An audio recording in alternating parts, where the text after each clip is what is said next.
हम पास्ट से सीखते भी हैं और हैं पास्ट के गुलाम भी। यानी कि वर्ल्ड वॉर 3 की पॉसिबिलिटी बनती है कि नहीं, इसके लिए world war 1 and world war 2 से पहले के हालातों को एनालाइज किया जाता है और फिर उस पर जज किया जाता है कि देखो रशिया यूक्रेन कॉन्फ्लिक्ट, इधर इजराइल ईरान का कॉन्फ्लिक्ट, तो कहीं ऐसा तो नहीं है कि एस्केलेट होकर वर्ल्ड वॉर 3 बन जाएगा। लेकिन हमारा पास्ट ही हमें लिमिट भी करता है, इसलिए हमें open to diverse opinion analysis रहना चाहिए।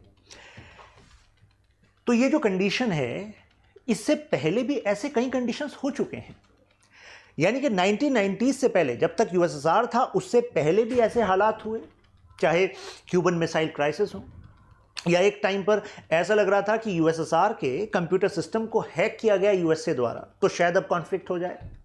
कोसोवो वॉर 1999 में सर्बिया पर बॉम्ब गिरा दिए गए वेस्टर्न पावर्स द्वारा, सर्बिया जिसके सपोर्ट में खड़ा था रशिया, और फिर कोसोवो बना, तो कहा गया कि शायद अब वर्ल्ड वॉर हो जाएगा, लेकिन तब भी नहीं हुआ। 1990 से अभी तक कई ऐसे मौके हो चुके हैं, लेकिन क्या अब वर्ल्ड ज्यादा डिवाइडेड है? क्या दुनिया में वर्ल्ड वॉर 3 नहीं, लेकिन वर्ल्ड बहुत ज्यादा वोलेटाइल है? यानी कि जगह जगह पर सिविल वॉर या तो हो रहे हैं या सिविल वॉर जैसी कंडीशंस हैं। नदर्न अफ्रीका, मिडिल ईस्ट में जो सिविल वॉर चल रहे हैं उसके बारे में आपने सुना होगा, आज मैं उसमें और डिटेल में आपको बताऊंगा। इसके अलावा यूएसए 1850s में जितना पॉलिटिकली आइडियोलॉजिकली यूएसए डिवाइडेड था, आज लगभग उतना ही है। यूएसए के अंदर कुछ गड़बड़ियां चल रही हैं, जिसके कारण भी यूएसए को अपने आप को प्रायोरिटी में रखने की जरूरत है। Isolationist policies are which we are expecting from USA. इसके अलावा यूरोप, जिसको आप डेवलप्ड मानते हैं, वहां पर भी सिविल वॉर जैसी कंडीशंस हैं। उनके कई एग्जांपल्स आज हम डिस्कस करने वाले हैं। चाइना में सिविल वॉर जैसे हालात, तो कहने का मतलब यह है कि दुनिया भर में सिविल वॉर जैसी सिचुएशन बन क्यों रही है, और ये वर्ल्ड वॉर 3 की पॉसिबिलिटीज, इसके अंडरलाइन लॉजिक हैं क्या? इतनी ज्यादा वॉलेटिलिटी का क्या कारण यह है कि यूएसए का डिक्लाइन हो रहा है और एक नए वर्ल्ड ऑर्डर की चर्निंग हो रही है, और इसके लिए अलग अलग आइडियोलॉजीज वो अपना स्पेस ढूंढ रही हैं। इसी वजह से ज्यादा वेपन सप्लाई किए जा रहे हैं कई जगह पर सिविल वॉर में, जिससे कि इसको वर्ल्ड वॉर 3 में टर्न कर दिया जाए। क्या इसका कारण यह है? अगर यूएसए के डिक्लाइन की बात करें, इकोनॉमिक डिक्लाइन, मिलिट्री डिक्लाइन, और साथ में डेमोक्रेसी के आइडिया, जिसको यूएसए कहता था डेमोक्रेटिक पीस थियरी से दुनिया भर में डेमोक्रेसी आएगी तो शांति स्थापित होगी, आज इस थ्योरी को भी चैलेंज किया जा रहा है। क्यों? क्योंकि Russia, north Korea, Iran, China, इसमें एक एक्सेस बनती जा रही है जो कि चैलेंज कर रही है डेमोक्रेसी का आइडिया एज बेस्ट आइडिया। यहां पर एक राइज ऑफ राइट भी हम यूरोप में देख रहे हैं, जो इसी डेमोक्रेसी के आइडिया को दोबारा चैलेंज कर रहा है। तो यूरोप जो फ्लैग बियरर है, वहां पर भी चैलेंज हो रहा है कई डेमोक्रेटिक वैल्यूज का। Democracy is not just about voting someone to be in power, democracy is also about society किन आइडियाज में बिलीव करती है, कैसे गवर्नमेंट फंक्शन करती है। जब भी आपको वर्ल्ड का बीपी देखना हो, बीपी मतलब ब्लड प्रेशर, तो समझ लीजिए कि आप बिजनेस, जो बिजनेसमैन हैं और जो पॉलिटिशियंस हैं, उनका रुख देखिए। यानी कि बिजनेस, जो बड़े इन्वेस्टर्स हैं, वो कैलकुलेट करते हैं कि इन सिविल वॉर या वर्ल्ड वॉर 3 जैसे हालातों से उनके बिजनेस पर क्या इंपैक्ट पड़ेगा। तो जिस जगह से वो अपने इन्वेस्टमेंट को निकाल रहे हैं, तो possibilities of instability is there. Politicians अगर पोस्ट अमेरिका वर्ल्ड ऑर्डर के लिए तैयार हो रहे हैं, कुछ ऐसे जियोपॉलिटिकल अलायंसेस बना रहे हैं, तो इससे भी पता लगता है कि दुनिया आने वाले समय में बदलने वाली है। वर्ल्ड वॉर 3 डायरेक्टली अभी क्यों नहीं लग रहा कि आने वाला है? तो इसमें 3 लॉजिक दिए जाते हैं। पहला, एक तो जियोपॉलिटिकल इक्वेशन कुछ ऐसी बन गई है कि चाइना अगर भले ही रशिया, नॉर्थ कोरिया, ईरान के साथ खड़ा है, लेकिन वो एक फुल फ्लेज वॉर में यूरोप के खिलाफ खड़ा होगा क्या? ये क्वेश्चन बैठता है। आप कहेंगे ऐसा क्यों? क्योंकि European union, USA, European union, China, अगर मैं पूछूं कि गुड्स के ट्रेड में क्या लगता है आपको यूरोपियन यूनियन की ज्यादा डिपेंडेंस किस पर है, तो आंसर इज चाइना। चाइना ज्यादा अपना सामान बेच पा रहा है यूरोपियन यूनियन को। क्या क्या यहां पर एक फुल फ्लेज वॉर होने की चांसेस बन रहे हैं? एक मेजर लॉस लेना पड़ेगा, यूरोप का भी लॉस और चाइना का भी लॉस। तो full fledge war is a different thing all together. Geopolitical equations are connected with economy. World war 1 and world war 2 के दौरान क्या वर्ल्ड इतना इंटरकनेक्टेड था जितना आज है? क्या इतनी कॉम्प्लेक्स इंटरडिपेंडेंस थी? नहीं, आज ज़्यादा कॉम्प्लेक्स इंटरडिपेंडेंस है। उसके कुछ ज़बरदस्त एग्जाम्पल मैं भी आपके साथ शेयर भी करने वाला हूं। इसके अलावा जिस तरह के मिलिट्री वेपन्स उस समय पर मौजूद थे, आज उससे बहुत ज़्यादा सोफिस्टिकेटेड वेपन्स मौजूद हैं। तो इन 3 पॉइंट्स पर भी चैलेंज करा जा रहा है। फिर कहा जा रहा है लेकिन यूएसए आपका तो डिक्लाइन हो ही रहा है ना। एंड यूएसए इज लाइक कि डिक्लाइन बोल रहे हो कितने सारे प्लेटफॉर्म्स पर, तो इसका क्या ये मतलब हो जाएगा कि यूएसए अब थर्ड वर्ल्ड कंट्री बन जाएगा? अरे शेर है, घास थोड़ी ना खाएगा। यानी कि अगर मल्टीपोलर वर्ल्ड इमर्ज होता भी है तो उसमें भी यूएसए फर्स्ट अमंग इक्वल्स का स्टेटस फिलहाल तो रखेगा इन नियर फ्यूचर, मतलब जब तक ये सेंचुरी एंड होती है तब तक भी। That is what scholars are saying. Regional conflicts global conflicts में तब्दील नहीं होते दिख रहे हैं। जैसे मैंने अभी रशिया ईयू वाला आपको एग्जांपल दिया, ये देखिए चाइना फुल्ली बिहाइंड रशिया, ये अगर आप कह रहे हो, क्योंकि आप कहोगे हाँ सर रशिया यूक्रेन के वॉर में चाइना तो फुल्ली फंड कर रहा है रशिया को, सामान खरीद रहा है, गुड्स सर्विसेज में पूरा ट्रेड चल रहा है, तो चाइना इज लाइक क्या बात करो, क्या मजाक है ये, फुल्ली नहीं कहते चाइना। भाई साहब इसको अपना भी तो देखना है। ईयू और चाइना का जो गुड्स का ट्रेड है वो ईयू यूएसए के ट्रेड से ज़्यादा बड़ा ट्रेड है, तो यानी कि उसको ईयू में पार्टनरशिप भी साथ साथ बनाकर रखनी है। नेटो, तो नेटो को आप ये नहीं कह सकते कि they are standing with each other, यानी कि यहां पर भी हम डिविजन देख रहे हैं। इसी वजह से यूरोपियन यूनियन अभी फुल फ्लेज वॉर के लिए तैयार नहीं है, तभी नेटो में यूक्रेन को शामिल नहीं किया, यूक्रेन को प्रॉक्सी की तरह यूज कर रहे हैं। और ये पहली बार नहीं हो रहा, वर्ल्ड वॉर 2 के बाद से हमने कितनी बार देखा है कि ग्रेट पावर्स ने कुछ प्रॉक्सीज का ही इस्तेमाल किया है और दुनिया ने हल्ला मचाना शुरू कर दिया था कि वर्ल्ड वॉर 3 होने वाला है। चाहे वियतनाम का एग्जाम्पल ले लीजिए, वियतनाम वॉर, चाहे आप अफगानिस्तान एग्जाम्पल ले लीजिए, इराक एग्जाम्पल ले लीजिए, अभी यूक्रेन एग्जाम्पल ले लीजिए, कितनी बार ऐसा हुआ है। मतलब कि मार पिटाई दूसरे की कराई है और अपने ऑब्जेक्टिव को साधने के लिए। This is what West was doing. कहा जा रहा है कि एक फैंटेसी की तरह है, रशिया चाइना ईरान ये एक एक्सेस बन गया है अगेंस्ट वेस्ट। लेकिन जब आप थोड़ा अंदर जाएंगे इसके, जैसे इस वीडियो को बनाने से पहले I was going through European unions official website to check कि उनका क्या इकोनॉमिक डेटा है, मतलब क्या ट्रेड है ईरान के साथ। तो पिछले साल का जो डेटा है, जो लेटेस्ट है, उसमें पता लगा कि करीब 5.2 बिलियन यूरो का गुड्स का ट्रेड है ईरान के साथ यूरोपियन यूनियन का। रशिया को लास्ट ईयर 2023 में 38 बिलियन यूरो के गुड्स यूरोप ने बेचे हैं। तो मतलब कि एक तरफ 2022 से ये स्पेशल मिलिट्री ऑपरेशन चल रहा है, रशिया के खिलाफ सैंक्शन लगाए जा रहे हैं, लेकिन यूरोपियन यूनियन को अपने सामानों को भी रशिया को बेचने की लगी हुई है। कारण क्योंकि जिससे भाई इनकी फैक्ट्रीज चलती रहे, इनके जॉब बने रहे। अगर इतनी बड़ा बिजनेस लूज कर देंगे, रशिया को सप्लाई नहीं करेंगे, तो फैक्ट्रीज बंद, तो उनके खुद के लोग अनएम्प्लॉयड होंगे, तो जाहिर सी बात है फिर क्राइसिस होगा।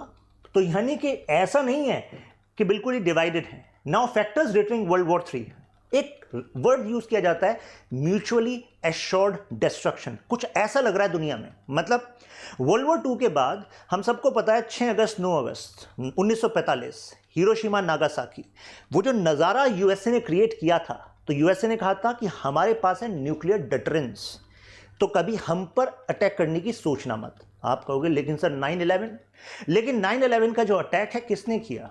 एक टेररिस्ट ऑर्गेनाइजेशन ने किया, यानी कि एक नॉन स्टेट एक्टर ने किया। अगर कोई देश अटैक करता है तो उस पर आप काउंटर अटैक कर सकते हैं, लेकिन यहां पर यूएसए की अपने अंदर की कमजोरी भी पता लग गई कि भाई साहब जब टेररिस्ट अटैक करेगा ना तो ढूंढने में आपको सालों लग जाएंगे। जैसे कि ओसामा बिन लादेन को ढूंढने में इतने साल लग गए, क्योंकि जो टेररिस्ट होते हैं वो आसानी से कॉमन पब्लिक में मर्ज हो सकते हैं। आप कैसे पहचानो किसने अटैक किया? देश अटैक करता तो पता है भाई ये लोकेशन है, ये मिलिट्री एसेट्स हैं, यहां पर बमबारी करनी है, तो ये एक चैलेंज है ये। लेकिन देशों के बीच में ये म्यूचुअली एश्योर्ड डिस्ट्रक्शन है। एक ने अटैक किया तो भाई दूसरा बड़ा काउंटर अटैक कर सकता है। कहा जा रहा है कि न्यूक्लियर बॉम्ब से वो डिटरेंस तैयार हुआ, क्योंकि अब कितने सारे न्यूक्लियर पावर्स हैं, अगर आपने दूसरे पर अटैक किया तो दूसरा भी अटैक करेगा आप पर, और स्ट्रेटेजिक न्यूक्लियर वेपन्स का इस्तेमाल करेगा। आप कहेंगे लेकिन सर न्यूक्लियर वेपन्स की बात तो अभी रशिया यूक्रेन क्राइसिस में भी चल रही थी। बिल्कुल सही कह रहे हो, लेकिन वो टैक्टिकल न्यूक्लियर वेपन्स की बात चल रही थी।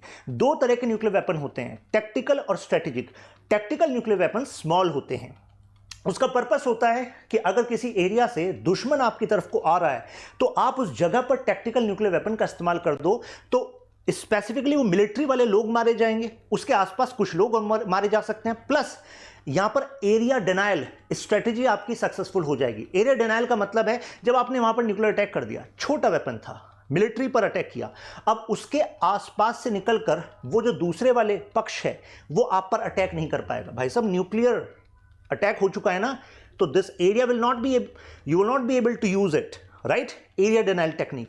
लेकिन जब स्ट्रेटेजिक न्यूक्लियर वेपन्स की बात की जाती है कि भाई साहब पूरा शहर देश तबाह हो रहे हैं, वो एक बड़ा न्यूक्लियर वेपन होता है। जैसे कि हिरोशिमा नागासाकी में स्ट्रेटेजिक न्यूक्लियर वेपन का इस्तेमाल किया गया था।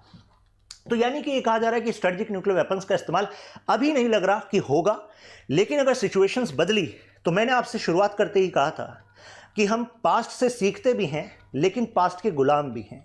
यानी कि हमें अदर डायमेंशंस को भी देखना चाहिए जो डायमेंशंस पास्ट की हमारी लर्निंग को चेंज कर दें। खैर, कॉम्प्लेक्स इंटरडिपेंडेंस बढ़ गया है, यानी कि आज अर्थव्यवस्थाएं एक दूसरे पर ज्यादा निर्भर हैं। Economies are interdependent. उनको लगता है कि अगर फुल फ्लैश वॉर में गए तो हमारी इकोनॉमी का इतना नुकसान हो जाएगा कि जनता सड़कों पर आ जाएगी। फिर क्या होगा? ट्रीटीज, एफटीएज ज्यादा साइन हुए हैं, यानी कि फ्री ट्रेड एग्रीमेंट्स, तो इस वजह से यह भी एक फैक्टर है कि वॉर को लास्ट रिजॉर्ट सोचा जाता है। अगर रशिया ने भी किया यूक्रेन पर मतलब जो इन्वेजन, तो वो भी लास्ट रिजॉर्ट में किया। पहले वो समझाता रहा, बिल्डअप किया यूक्रेन के बॉर्डर पर, कहा कि ऑफिशियली कह दो कि नेटो के साथ नहीं जाओगे, कह दो कि यूरोपियन यूनियन का पार्ट नहीं बनोगे। यूक्रेन इज लाइक कि अरे मैं तो बनूंगा। तो रशिया ने कहा लेकिन तुम तो पहले हमारा पार्ट थे। तो यूक्रेन वाज लाइक कि पहले थे ना, आज अलग है अपना रिलेशनशिप। तो उन्होंने कहा नहीं, अब तुम किसी के नहीं हो पाओगे, और एनेक्सेशन कर दिया, वहां पर इन्वेजन हो गया। तो कहने का मतलब है वहां पर भी लास्ट रिजॉर्ट में ये एनेक्सेशन हुआ। तो यहां पर अभी ये कॉम्प्लेक्स इंटरडिपेंडेंस एक तरीके से शील्ड की तरह है। हमें ये एनालाइज करना पड़ेगा कहां पर ये शील्ड तोड़ना उस देश के लिए ज्यादा जरूरी बन जाए। तो ज्यादा जरूरी बन गया तो भाई साहब फिर तो वो अटैक करेगा। जैसे इससे पहले वाली एक वीडियो में मैंने आपको बताया था, यूएस के पूर्व सेनेटर जॉन मैकेन ने एक स्टेटमेंट दी थी कि जो अगर आप पुतिन को वीकनेस प्रोजेक्ट करोगे पुतिन की, तो इससे पुतिन होंगे प्रोवोक, और प्रोवोक से वो होगा जो आपने एक्सपेक्ट नहीं किया था। क्योंकि जब ये बिल्डअप हो रहा था उस टाइम कितने एक्सपर्ट्स थे इंटरनेशनल पॉलिटिक्स के, देवर सेइंग कि अरे वॉर थोड़ी ना हो सकता है, अरे इतना डिपेंडेंस है रशिया, इतना बड़ा ऑयल, इतनी बड़ी मार्केट यूरोप की कनेक्टेड है, रशिया की कमाई का क्या होगा। एंड रशिया इज लाइक कि भाई साहब कमाई के और जरिए पैदा हो जाएंगे, लेकिन देश की जो सिक्योरिटी वो पहले है। अगर यहां पर नेटो आ गई तो फाइनली हमारा देश आगे तक के लिए नेगोशिएशन में नीचे हो जाएगा। तो ये कैलकुलेशन डिसाइड करेगी कि कौन सा रीजनल कॉन्फ्लिक्ट कितने तर्ज पर बढ़ जाएगा। ग्लोबल वॉर को अभी ग्लोबल ट्रेड, अगर ग्लोबल वॉर होता है ग्लोबल ट्रेड डिक्रीज होगा, एनर्जी और फूड का क्राइसिस होगा, तो देश इसको भी टेक इनटू अकाउंट लेते हैं। डेट और डिपेंडेंसी, आज दुनिया के कई दुश्मन देश भी एक दूसरे के डेट रिलेशन में है, डेट क्रेडिट में। आप कहेंगे कैसे? जैसे कि कई सारे, जैसे रशिया का एग्जांपल ले लीजिए। अब रशिया ने जैसे इन्वेस्ट किया हुआ था यूएस डॉलर में, अब $300 प्लस जो उनके एसेट्स हैं फ्रीज हो गए। ऐसे कई देशों ने, कई वेल्दी नेशंस ने दूसरे देशों को उधार दिया हुआ है, और वो देश जो हैं इस जियोपॉलिटिकल कैलकुलेशन में उनके दुश्मन के साथ हैं। तो अगर वॉर होता है तो जिसको तुमने उधार दिया हुआ है वो क्या कहेगा? भूल जाओ अपना उधार, अब नहीं है वापस आने वाला उधार। तो यानी कि वॉर में एंगेज होकर जो खर्चा होगा वो तो अलग, प्लस जो उधार आपने दिया था वो भी मना हो जाएगा। तो ये सिचुएशन गड़बड़ हो जाएगी। अब क्या यूएसए ओपन वॉर के लिए तैयार है? भाई अगर हम वर्ल्ड वॉर 3 कह रहे हैं तो भाई फिर तो ओपन वॉर के लिए यूएसए तैयार होना चाहिए। एंड यूएसए इज लाइक, मैंने ऐसा कब कहा? ये मेरी बातें नहीं है। यूएसए तो भाई साहब प्रॉक्सी का इस्तेमाल करता है ना। अब देखिए यूएसए ने एक नेशनल डिफेंस स्ट्रेटेजी कमीशन बनाई। इसमें 4 तो रिपब्लिकन सीनेटर्स थे और 4 आपके डेमोक्रेट्स थे। और इनकी रिपोर्ट्स में देखिए क्या कह रहे हैं इनके चेयरमैन कमीशन के, कि प्रेजेंट हालात ऐसे हैं कि यूएसए सपोर्ट कर रहा है आपके यूक्रेन को भी, यूएसए सपोर्ट कर रहा है इजराइल को भी।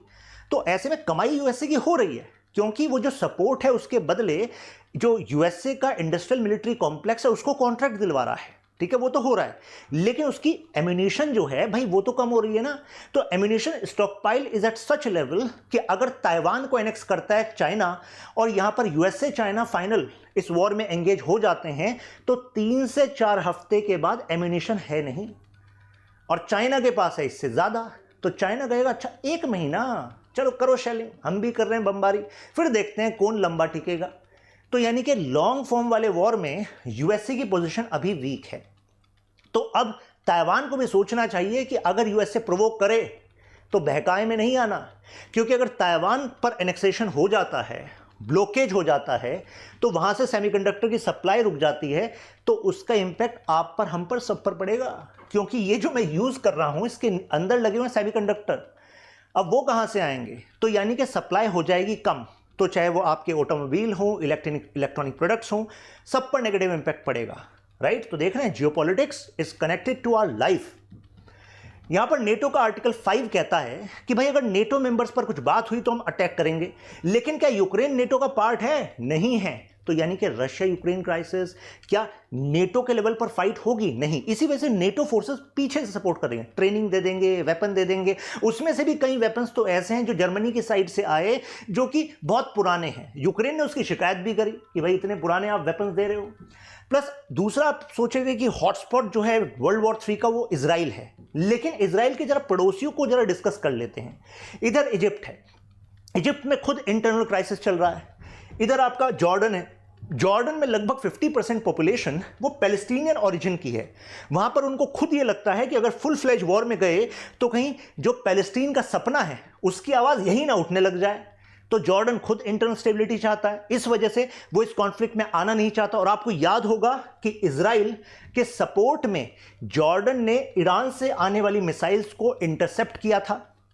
ऊपर सीरिया में तो भाई साहब 2011 से अभी तक 13 साल हो गए सिविल वॉर चल रहा है। उधर लेबनान में शिया, सुन्नी और क्रिश्चियन ये आपस में इंटरनल डायनेमिक्स गड़बड़ चल रहे हैं। तो कहने का मतलब है कि इजराइल के आसपास जो इजराइल के दुश्मन भी हैं उनके घर में खुद इंस्टेबिलिटी है। तो कैसे वो एक यूनिफाइड फ्रंट बनाकर एस्केलेट करेंगे of this issue at a global level, ये सोचने वाली बात है। अब देखिए सिविल वॉर की कंडीशंस बन रही हैं और कितनी जगह सिविल वॉर हो रहे हैं। सिविल वॉर समझते हैं यानी कि अगर देश के अंदर की पॉपुलेशन ही डिवाइडेड हो और वो हथियार उठा ले अपनी ही सरकार के खिलाफ कुछ नए तंत्र को बनाने के लिए या देश को तोड़ने के लिए, तो उसको हम सिविल वॉर कह रहे हैं। अब अरब स्प्रिंग, अब 2010 और 11 वाला जो टाइम था, यह माना जा रहा था कि अब अरब वर्ल्ड में जहां पर भी डिक्टेटरशिप है वो हटेगी और वहां पर डेमोक्रेसी खिलेगी। लेकिन भाई साहब ये स्प्रिंग खिलना ऐसा तो कुछ हुआ नहीं। और CNN के एक फेमस पत्रकार हैं फरीद ज़कारिया, कमेंटेटर भी हैं इंटरनेशनल पॉलिटिक्स पर, उनका मानना है कि भाई अरब स्प्रिंग कहाँ है तो अरब विंटर हो गई, यानी कि कहाँ सक्सेसफुल हो गया। इससे उल्टा रिफ्यूजी क्राइसिस बढ़ गए और रिफ्यूजीज जो हैं वो केवल यूरोप में ही नहीं गए, यहाँ पर नदर्न अफ्रीकन कंट्रीज में भी गए, टर्की में भी गए। और इन रिफ्यूजीज की वजह से फर्दर एस्केलेट हुआ सिविल वॉर जैसी कंडीशन अदर देशों में भी। तो भाई ये तो दुनिया के लिए गड़बड़ हो गया। ये देखिए जो यहां से रिफ्यूजी निकले तो यहां पर जॉर्डन, टर्की, लेबनान में गए। इन्होंने कहा भाई हम क्यों लें, तो यूएन और वेस्ट कहने लगा देखो यार तुम ले लो इनको, नहीं तो हमारे यहाँ ऑलरेडी इतने इलीगल इमिग्रेंट्स हैं, हम तुम्हें पैसा दे देंगे, तुम मैनेज करते रहो। ये चल रहा है इनका। अभी मैं आगे बढ़ता हूं, बता दूं आपको, आप मेरे साथ यहां पर कनेक्ट हो सकते हैं। Shashank Tyagi for you now. Civil war in Syria में बशर अल असद की सरकार और वो है शिया, लेकिन जो सुन्नी पॉपुलेशन है उसको सपोर्ट करता आया है सऊदी और गल्फ के अन्य देश। उन्होंने सोचा कि यार ये जो शिया सरकार है बशर अल असद की डिक्टेटरशिप की तरह काम कर रही है और ये तो ईरान के समर्थन में रहेगी, तो कहीं ऐसा ना हो कि एक शाइट एक्सिस बना ले ईरान, और ईरान अपने आप को प्रोजेक्ट करना चाहता है मुस्लिम वर्ल्ड का लीडर। और लीडर तो आप तब बनते हैं ना जब मुस्लिम वर्ल्ड के कई अन्य देश आपके फेवर में हो। तो अब इसी पूरे चेस बोर्ड पर आ गया सीरिया। 2011 से अब 13 साल हो गए, अभी तक यहां पर यह कॉन्फ्लिक्ट चल रहा है। इस कॉन्फ्लिक्ट में सुन्नी रेबल ग्रुप्स भी हैं, मल्टीपल ग्रुप्स भी हैं। मतलब उधर कुर्दिश ग्रुप है, वो कह रहे हैं हमें कुर्दिस्तान चाहिए, इधर ये कह रहे हैं शाइट सरकार को हटाओ हम सुन्नी लाएंगे। फिर उसमें भी आइडियोलॉजिकल डिवाइड है और इनको सपोर्ट कर रहे हैं क्या, अलग अलग देश। जैसे ये देखिए टर्की, गल्फ स्टेट्स, ये सपोर्ट कर रहे हैं सुन्नीज को, उनके रेबल ग्रुप्स को। यहां पर देखिए रशिया, ईरान, हिजबुल्ला ये सपोर्ट कर रहे हैं शिया ग्रुप्स को। तो यहां पर भी एक सिविल वॉर जैसी कंडीशन चल रही है। लीबिया देखिए, लीबिया ठीक चल रहा था, मुअम्मर गद्दाफी डिक्टेटर थे, 40 साल से राज कर रहे थे। यहां पर भी अरब स्प्रिंग का इंपैक्ट पड़ा और यहां के रेबल ग्रुप्स को कहा जाता है यूएसए और वेस्टर्न नेशंस ने सपोर्ट किया। उसका एक कारण था कि मुअम्मर गद्दाफी अपने टर्म्स पर अपने देश का ऑयल बेचना चाहते थे और जो ओपेक की लॉबी है, जो ऑयल प्रोड्यूसिंग नेशंस की लॉबी है, उनसे कहते थे तुम वेस्ट के हिसाब से मत चलो भाई, हमारे रिसोर्सेज हैं, हम अपने हिसाब से दाम बढ़ाकर बेचें तो बेचें। तो वेस्ट को लगा कि यार हम तो मिडिल ईस्ट के ऑयल पर, नदर्न अफ्रीका के ऑयल पर डिपेंडेंट हैं, कुछ इलाज करना पड़ेगा मोहम्मद गद्दाफी का। चलो अब जनता को डोज देते हैं कि क्यों डेमोक्रेसी तुम्हारे लिए बेस्ट है। जनता में से कुछ फैक्शंस तैयार हो गए कि चलो भाई मोहम्मद गद्दाफी जाएंगे, हमारे भी मौका आएगा। अब मौका ऐसा आया है कि अभी तक सिविल वॉर की गिरफ्त में है लीबिया। ये देखिए, एक सरकार बनी हुई है जीएनए, गवर्नमेंट नेशनल अकॉर्ड, इसको यूएन भी सपोर्ट कर रहा है, वेस्टर्न नेशंस भी सपोर्ट कर रहे हैं, लेकिन अभी के लीबिया के केवल छोटे से इलाके पर यह सरकार कहती है कि हम पूरे देश की सरकार हैं। इनके अल्टरनेटिव में ये देखिए, लीबियन नेशनल आर्मी, ये अलग से एक सरकार बनी हुई है, इसको Russia, Egypt and gulf states मान रहे हैं कि जी हम, हमारे लिए ये सरकार है। तो यानी कि लीबिया के लोगों का जो भविष्य है वो इस टाइम धूमिल है। फिर देखिए यमन में, ये देखिए ये पूरा यमन है। अब यहां पर जो सना कैपिटल है, इस वाले एरिया पर अभी आपको पता होगा हूती रिबल्स का राज है। और हूती रिबल्स को सपोर्ट कौन करता आया है? ईरान। हूती शाइट कम्युनिटी है, शिया कम्युनिटी है। इधर जो सऊदी अरब है वो सुन्नी मेजोरिटी नेशन है। तो यहां पर सऊदी और हूतीज की आपस में नहीं बन रही, यहां पर अटैक काउंटर अटैक चल रहे हैं। अब ये कहानी कब बिगड़ी? 2012 में जो अब्दुल्ला सलेह थे उनकी सरकार गिरती है और 2014 में मौका दिखता है हूतीज को, और वहां पर वो कहते हैं कि भाई ये हमारे लिए मौका है, हमें तो सप्रेस किया जा रहा है, हमारा जो डिस्टिंक्ट कल्चर है उसको रेस्पेक्ट नहीं किया जा रहा। तो ऐसे में अब यहां पर ये सिविल वॉर जैसी कंडीशन बनी हुई है। अब prospects of civil war in Europe में आपने सुना होगा राइट विंग राइज हो रहा है। तो आप कहेंगे राइट विंग का सिविल वॉर से क्या लेना देना? अरे इसके अलावा जो सिचुएशन है उससे तो लेना देना है ना। यूरोप में इन्फ्लेशन बढ़ रहा है, रशिया यूक्रेन क्राइसिस, भाई साहब एनर्जी प्राइसेस बढ़ रहे हैं, चीजें महंगी हो रही हैं। तो इन्फ्लेशन, इमिग्रेंट्स बढ़ रहे हैं, अनएम्प्लॉयमेंट का इशू भी क्रिएट हो रहा है। तो ये जो कॉन्कॉक्शन बन रहा है यूरोप में, ऐसे में जो राइट विंग का आइडिया वो प्रोमिनेंट होगा कि नहीं होगा? प्रोमिनेंट होगा। एक तरीके से ऐसा लग रहा है कि यूरोप के कई देशों में winters are coming and those winters are going to be tough one. Inflation, immigration, unemployment, और इस कारण जो अभी सर्दियां आने वाली हैं, कहा जाएगा कि इस समय कुछ और इंसिडेंट्स देखने के लिए मिल सकते हैं, क्योंकि एनर्जी जैसी महंगी होगी तो प्रॉब्लम होगी। एक प्रोटेस्ट कल्चर है कई यूरोपियन देशों में। अब आप कहेंगे प्रोटेस्ट कल्चर कौन कर रहा है?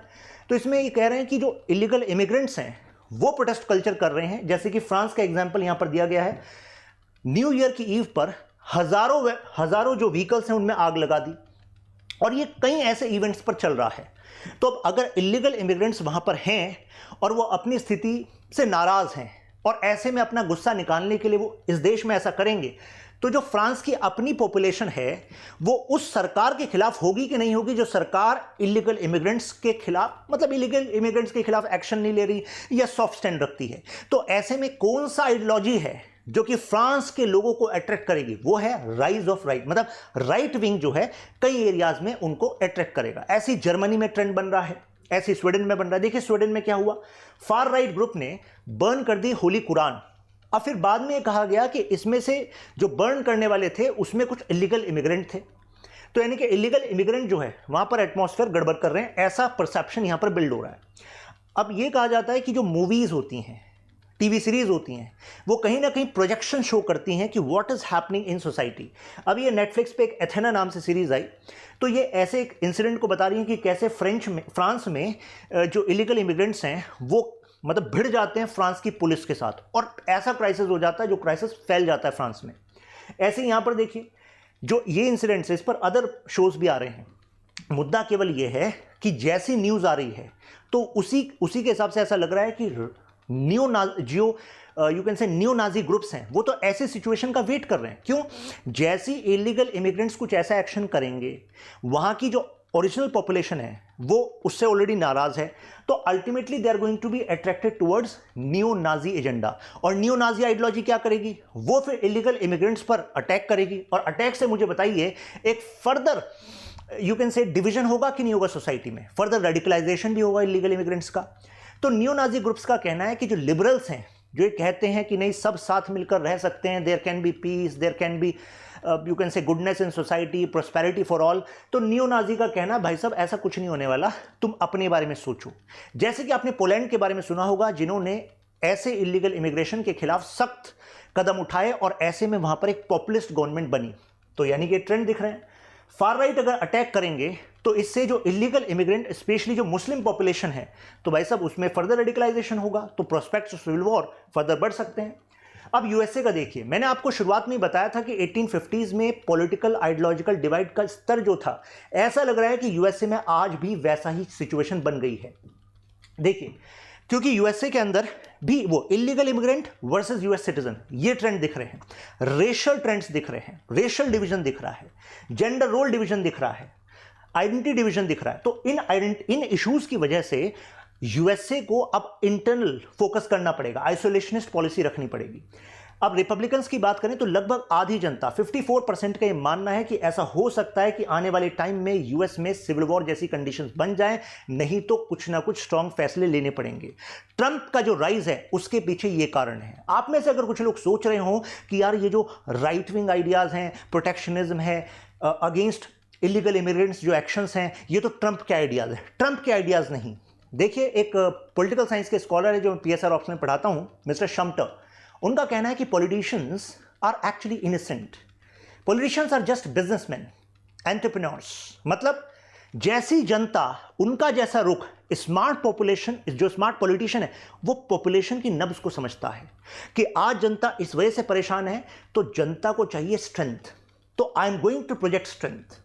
तो वो स्ट्रेंथ वो प्रोजेक्ट कर रहे हैं और इन आइडियाज के बेसिस पर वो आगे बढ़ रहे हैं। ये देखिए, ये Taylor Greene, Republican right wing politician है जॉर्जिया से। इनका देखिए क्या कहना है, कह रहे हैं कि नेशनल डाइवोर्स हो सकता है और होना भी चाहिए। नेशनल डाइवोर्स मतलब देश को तोड़ने की बात कर रहे हैं। देखिए, सेपरेशन कह रहे हैं कि ऐसा हो सकता है कि कुछ यूरोप को, मतलब यूएसए को हम ऐसे डिवाइड कर लें, क्योंकि उनका मानना है कि देखो जितना बड़ा यूएस है इतने में तो यूरोप में कितने सारे देश हैं। तो अगर पॉलिटिकली डिवाइडेड दिख रहा है, यानी कि कुछ ऐसे स्टेट्स हैं जहां पर डेमोक्रेट पार्टी लगातार जीतती आई है और कुछ ऐसे हैं जहां पर रिपब्लिकन जीतती आई है, तो यानी कि यहां पर policy preference of people are also different. तो अगर एक दूसरी जो पार्टी है उसका लीडर राष्ट्रपति बन जाता है, तो वो अपनी पॉलिसी को उन पर भी थोपेगा जो डेमोक्रेट्स होंगे।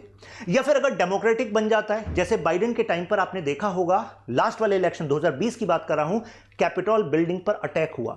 भाई साहब, जो सबसे पुरानी डेमोक्रेसी बताने का दावा करती है, लेकिन पॉइंट है कि आप स्टेबल डेमोक्रेसी कहां हुए, यानी कि आपके डेमोक्रेटिक इंस्टीट्यूशंस पर अटैक हो रहा है, तो यानी कि जनता कुछ ऐसा चाहती है जो शायद ट्रंप भी भुना रहे हैं, राइट।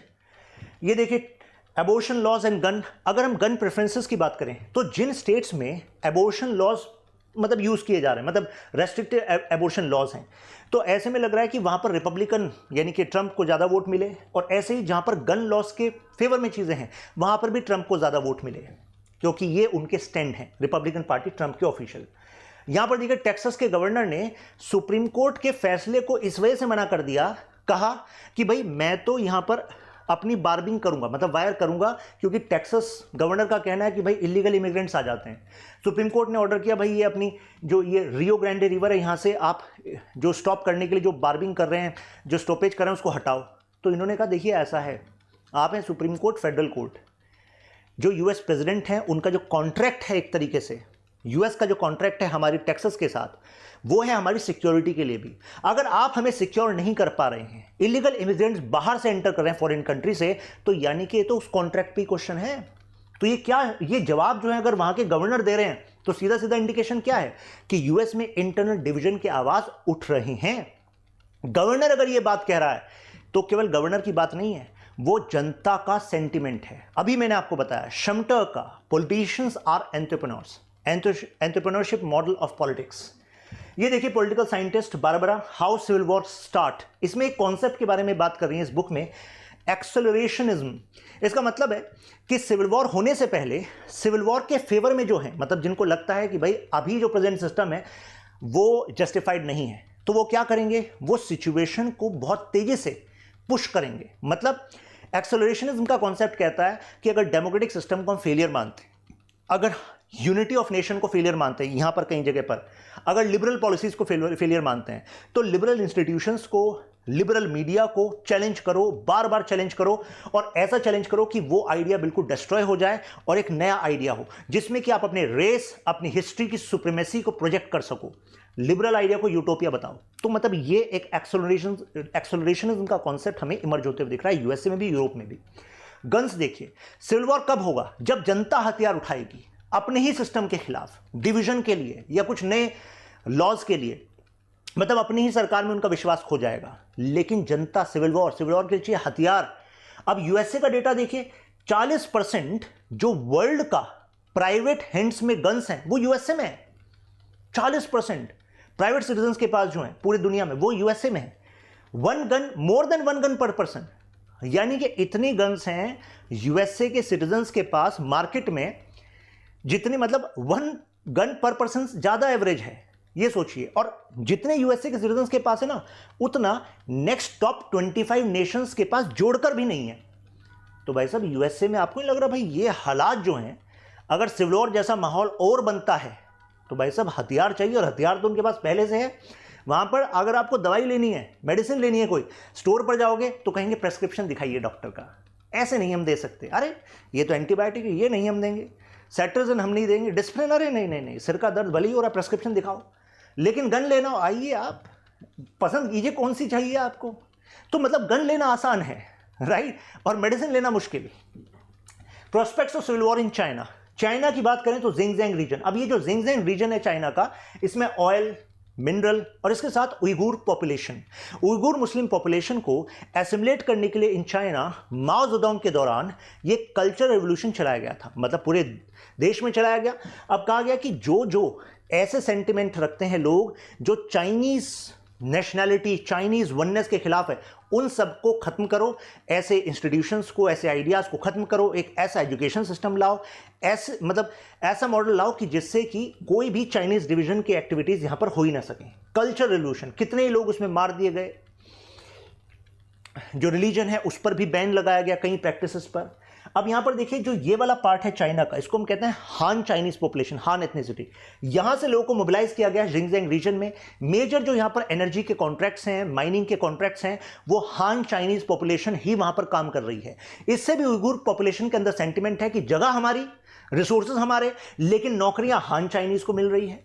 1949 के बाद से ही ये किया जा रहा था। आपको नहीं लगता इसका एक कारण ये होगा जिससे इंटरमिक्सिंग हो जाए डेमोग्राफी की, यानी कि अगर ज्यादा पॉपुलेशन हान एथनिसिटी की वहां पर पहुंच गई, उइगुर पॉपुलेशन हो गई कम, तो जाहिर सी बात है अलग होने की जो डिमांड है उस पर भी असर पड़ेगा। लेकिन उइगुर पॉपुलेशन में से कितने सारे लोग दुनिया के अलग अलग इलाकों में जाकर अभी भी वो उस अपराइजिंग की बातचीत करते रहते हैं। कई चीजें ऐसी हैं जो चाइना में हो रही हैं लेकिन बाहर नहीं आती हैं। तो कंक्लूजन के तौर पर हम कह सकते हैं कि वर्ल्ड वॉर 3 होने के कम चांसेस इसलिए बताए जा रहे हैं, न्यूक्लियर डिटरेंस भी है, कॉम्प्लेक्स इंटरडिपेंडेंस है, यानी कि न्यूक्लियर बॉम्ब काफी सारे देशों के पास है, तो बड़े स्ट्रेटेजिक वेपन्स एक दूसरे पर यूज हुए तो बहुत बड़ी तबाही हो जाएगी। तो हर किसी को अपनी भी पड़ी होती है जब वो दुश्मन को खत्म करने की सोचता है। आप सोचेंगे अरे सर अगर एक बार न्यूक्लियर अटैक कर दिया दूसरे पर, इतना बड़ा अटैक कर दिया कि दूसरा हम पर हमला ही ना कर पाए, फिर तो क्या ही दिक्कत है, फिर तो हो सकता है न्यूक्लियर वॉर। आप ऐसा सोच रहे होंगे, लेकिन न्यूक्लियर ट्राइड के बारे में भी तो सोचिए, TRIAD, यानी कि कितने सारे देशों के पास including India, we have capability to attack via submarine, यानी कि वाटर के थ्रू, एयर के थ्रू, लैंड के थ्रू, तीनों तरीके से अटैक हो सकता है। यानी कि अगर आप न्यूक्लियर ट्रायड वाले देश पर अटैक करोगे, उनके लैंड पर करोगे, आपको थोड़ा ना पता है कि उनके न्यूक्लियर सबमरीन दुनिया के किस कोने में है। वहां से जब वो आप पर स्ट्रेटेजिक वेपन अटैक करेंगी, आपका क्या होगा जनाब, समझ रहे ना बात। तो इस वजह से कहा जा रहा है डिटरेंस, यानी कि इस वजह से डिटर होंगी पॉसिबिलिटी। इकोनॉमिक इंटरडिपेंडेंस, दूसरों पर डिपेंडेंस बहुत ज़्यादा हो गई है ड्यू टू ग्लोबलाइजेशन, तो इस वजह से भी हर किसी को अपनी इकोनॉमी की सोचनी है, अपने लोगों की भी सोचनी है। और जियोपॉलिटिकल कंस्ट्रेंट्स, क्योंकि जो इक्वेशन है देशों की एक साथ होने की, कौन किसके साथ है, वो ऐसी है कि एक क्लियर डिवीजन नहीं दिख रहा है। मैंने बताया आपको ईरान रशिया भले ही एक्सेस दिख रहा है, लेकिन ईरान रशिया दोनों के ट्रेड रिलेशंस भी हैं और वो एक ऑप्शन के तौर पर इनको लेकर चलना चाहते हैं क्योंकि आगे वो भी उनके काम आएंगे। तो ये सिचुएशन दिख रही है। लेकिन हाँ, सिविल वॉर जैसी कंडीशंस बढ़ रही हैं, यानी कि world is not peaceful place as of now. तो ऐसे में वो जो वसुधैव कुटुंबकम का आइडिया है इंडिया का, जो G20 के थीम में भी हम यूज कर रहे थे, वो एक ऐसा आइडिया है जो दुनिया को इनकलकेट करना चाहिए। तो मुझे लग रहा है कि क्लैरिटी तो आपको मिल गई होगी। अगर सब कुछ है क्लियर, मेंशन अल्ट्रा क्लियर या वाह इन कमेंट्स। आपके क्या पर्सनल ओपिनियन है, do share in comments. I am going to go through each and every comment. इस वीडियो को आप शेयर भी कर सकते हैं अपने फ्रेंड्स एंड फैमिली के साथ। यहां पर आप मेरे साथ कनेक्ट कर लेंगे, Shashank Tyagi for you, Instagram, Telegram, सारे अपडेट्स यहां पर आते रहते हैं, वीडियोस के discussion. World is seeing surge in civil war or such conditions. In light of our statement, explain the possible impact on India's strategic interest in these areas. UPSC mains में ऐसा question बनेगा क्योंकि वो India के angle से भी पूछेगा। तो इन रीजन्स में, जिन रीजन्स में सिविल वॉर है, उन रीजन में इंडिया का जो रिलेशन है वो मैं आपको ऑलरेडी पढ़ाता ही हूँ, डिफरेंट वीडियोज में भी, कोर्स में भी। तो उसी से आपको इंटरलिंक करके इसका आंसर बनाना होता है। इसी के साथ अंत होता है इस वीडियो का। फिर मिलेंगे।